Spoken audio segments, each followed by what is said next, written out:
Hey everyone, welcome back to Controversy Max. आज हम बात करने वाले एक ऐसे टॉपिक की जो बॉलीवुड के हर फैन के मन में है, the ever controversial award show, specially 70th Filmfare awards जो हाल ही में अहमदाबाद में हुआ था। तो गाइस, हर साल की तरह इस साल भी फिल्म फेयर अवार्ड्स ने हमें सोचने पर मजबूर कर दिया। बहुत कुछ हुआ, fights between fan clubs, appreciations for newcomers and a lot of talk about who truly deserves the award and who didn't. और आज हम इसी सब पे डिटेल में डिस्कशन करेंगे। तो let's start with a big question, क्या बॉलीवुड के अवार्ड शो की क्रेडिबिलिटी अब बचती है? ऋषि कपूर जी ने अपनी ऑटोबायोग्राफी में बताया था कि कैसे उन्होंने एक बेस्ट एक्टर अवार्ड खरीदा था, और आमिर खान जैसे बड़े एक्टर्स तो स्पेशली बड़े स्टार तो पब्लिकली बॉयकॉट ही करते हैं ऐसी सेरेमनीज को। सलमान खान ने भी 68th film fair press conference में कहा था कि अब इन अवार्ड्स में कोई ओरिजिनलिटी नहीं बची। जब इतने बड़े नेम्स ऐसा बोल रहे हैं तो क्या सच में हम इन अवार्ड्स पर भरोसा करना चाहिए? इस साल the awards were hosted by Shahrukh Khan after 17 years, joined by Karan Johar and Manish Paul. और शुरुआत में ही लगा था कि may be this time things would be different. Technical awards were largely merit based. Laapataa Ladies swept the awards, winning best film, best direct for Kiran Rao, best screenplay, best dialogue, best music,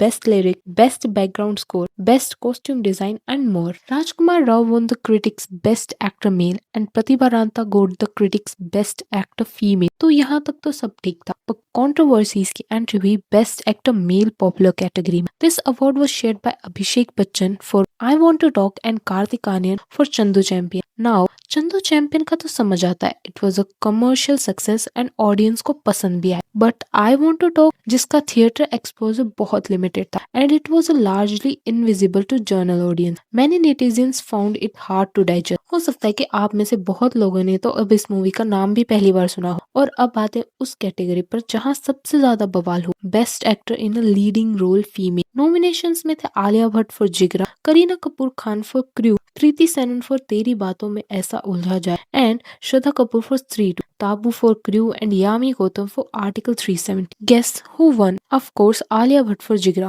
But here's the twist: Alia was not even present to accept the award. Karan Johar accepted it on her behalf. Jigra was largely considered a commercial failure and had faded from public memory. Alia का ये 6th win था इस category में। और याद है दिव्या खोसला कुमार का Instagram post जहां उन्होंने एम्प्टी थिएटर की फोटो डाली थी जिगरा देखते हुए। She was pointing out the fake hype around the movie. Even Alia herself, when asked about her upcoming action project, called Alpha her first action movie, completely forgetting about Jigra. Google पर तो जिगरा को action movie बताया जाता है, but Alia को याद नहीं। Perhaps she knew she didn't deserve this award and that's why she skipped the ceremony and even limited comments on her thank you post, क्योंकि उन्हें पता था कि नेटिजन्स उनके अनडिजर्विंग विन के लिए उन्हें कॉल आउट करेंगे। बिकॉज ऑनेस्टली जिगरा के सामने there were far better performances. Kriti Sanon ने तेरी बातों में ऐसा उलझा जिया did exceptionally well and the movie was also a box office success, but even she didn't win। और अगर आपने यामी गौतम को आर्टिकल 370 में देखा है तो उसका कंपैरिजन जिगरा में आलिया के परफॉर्मेंस से तो बन ही नहीं सकता। नेटिजन्स के कमेंट देख लो, big fan but you didn't deserve it this time, audience rejected you in that film, movie is nepotism, boycott is nepotism,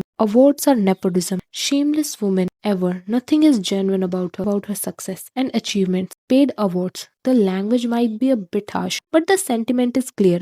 Alia has given brilliant performances in films like Darlings, Gangubai, Razi and Highway. If she had won for those, it would be understandable. But for Jigra, not really. Of course, there were deserving winners too.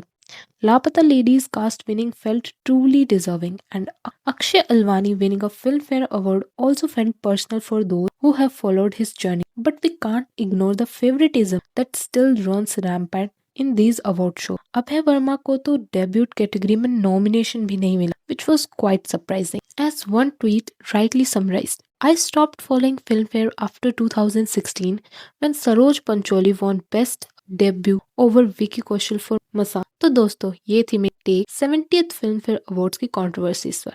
अब मैं आपसे जानना चाहूंगी best actor category में आपको क्या लगता है किसको जीतना चाहिए था? अपने व्यूज कमेंट्स में जरूर बताएं। अगर आपको ये वीडियो पसंद आया हो तो लाइक बटन दबाना मत भूलना और चैनल को सब्सक्राइब करना if you haven't already. Thank you.